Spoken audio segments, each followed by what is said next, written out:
সবকিছু যদি আল্লাহ সৃষ্টি করে থাকে তাহলে আল্লাহকে কে সৃষ্টি করেছে? এই প্রশ্নটির সম্মুখীন আমরা প্রায়ই হই, যেটা অমুসলিমদের কাছে হতে পারে, যেটা নাস্তিকদের কাছে হতে পারে, এবং আমাদের মতো মুসলমানদের মাথায়ও এই রকম প্রশ্ন ঘোরে। এই প্রশ্নটির উত্তর আমি আপনাদেরকে দিয়ে দিব ছোট্ট একটা ঘটনার মাধ্যমে। তো চলুন শুরু করা যাক সেই ঘটনাটি।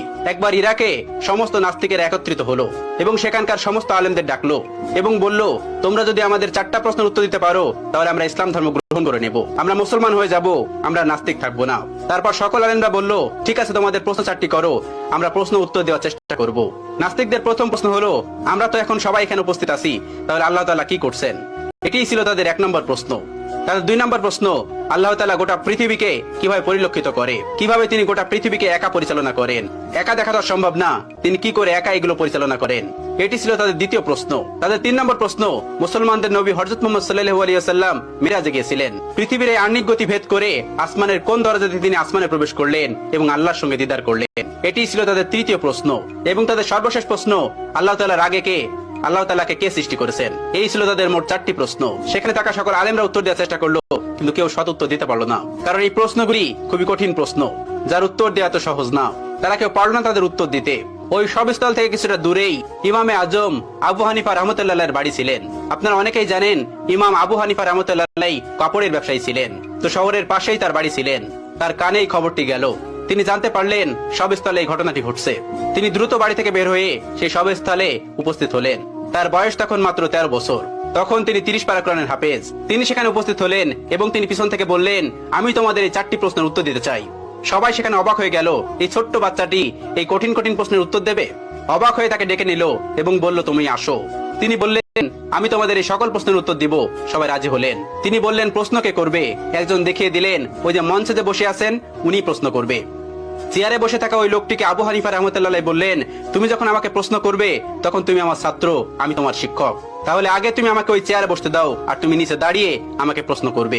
উদ্ভট হলেও এটি তারা মেনে নিয়েছিল। আবু হানিফা রাহমাতুল্লাহ চেয়ারে গিয়ে বসলেন এবং ওই নাস্তিকটি নিচে এসে প্রশ্ন করলো। প্রথম প্রশ্নটি ছিল এরকম যে, আল্লাহ তাআলা এখন কি করছেন? আবু হানিফা রাহমাতুল্লাহ তীক্ষ্ণ বুদ্ধি সম্পন্ন একজন মানুষ ছিলেন। আল্লাহ তাআলা তাকে অনেক হিকমত দিয়েছিলেন, অনেক জ্ঞান দিয়েছিলেন। তিনি উত্তর দিলেন, আল্লাহ তাআলা এই মুহূর্তে তোমার মতো বেকুবকে চেয়ার থেকে নামিয়ে আমাকে চেয়ারে বসিয়ে দিয়েছেন। এটি ছিল 1 নম্বর প্রশ্নের উত্তর। সবাই অবাক হয়েছিল। এই উত্তর খণ্ডানোর মতন উত্তর তাদের কাছে ছিল না, তাই তারা এটি মেনে নিতে বাধ্য হয়েছিল।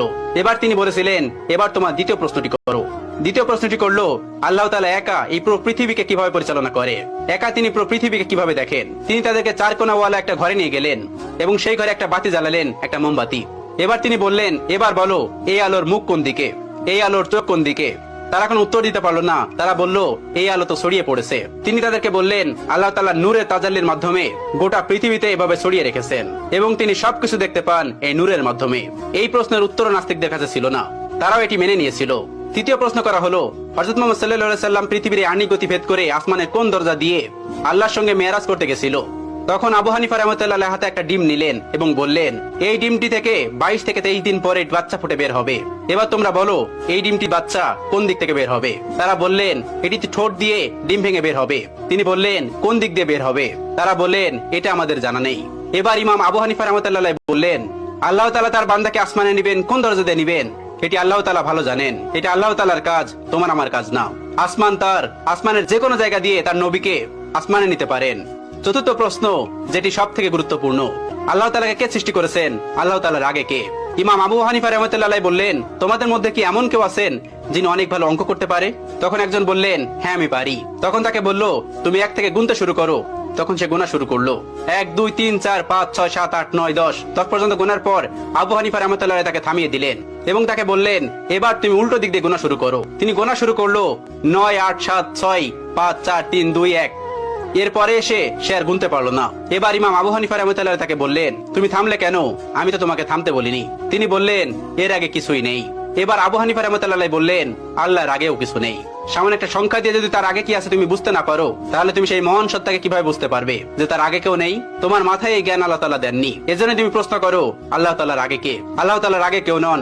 কুল হুয়াল্লাহু আহাদ, আল্লাহুস সামাদ, লাম ইয়ালিদ ওয়া লাম ইউলাদ ওয়া লাম ইয়াকুল লাহু কুফুয়ান আহাদ। তিনি এক এবং একক, তাকে কেউ জন্ম দেননি, তিনিও কাউকে জন্ম দেননি। তিনি শাশ্বত চিরন্তন, তার আগে পরে কেউ নেই। এই ছিল আবু হানিফা রাহমাতুল্লাহ প্রজ্ঞা এবং জ্ঞান, যেটি দিয়ে তিনি পুরো পৃথিবীকে আলোকিত করে রেখেছিলেন তার জ্ঞান দিয়ে। এখনো তার কিতাব, তার দর্শন দিয়ে মানুষ ইসলামকে পরিচর্যা করে।